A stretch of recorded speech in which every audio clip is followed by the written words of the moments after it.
1857 খ্রিস্টাব্দের মহাবিদ্রোহে কানপুরে বিদ্রোহীদের নেতৃত্ব কে দিয়েছিলেন? তোমাদের অপশনগুলি হলো নানা সাহেব, তাতিয়া টোপি, কুনওয়ার সিংহ, ঝাঁসির রানী লক্ষ্মীবাই। এর সঠিক উত্তরটি হলো নানা সাহেব।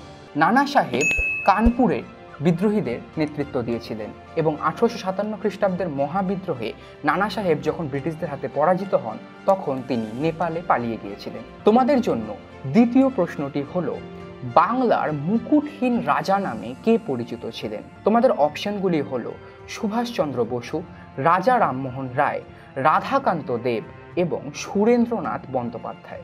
তোমাদের সঠিক উত্তরটি হবে সুরেন্দ্রনাথ বন্দ্যোপাধ্যায়। তিনি ভারত সভার প্রতিষ্ঠা করেছিলেন। এছাড়াও তিনি জাতীয় কংগ্রেসের একজন নেতা ছিলেন এবং সবথেকে বড় বিষয় হলো তিনি 1905 খ্রিস্টাব্দে বাংলায় যে বঙ্গভঙ্গ বিরোধী আন্দোলন শুরু হয় সেই আন্দোলনের নেতৃত্ব দিয়েছিলেন। সম্পূর্ণ ভিডিও দেখতে ডাউনলোড করো আচার্য অ্যাপ।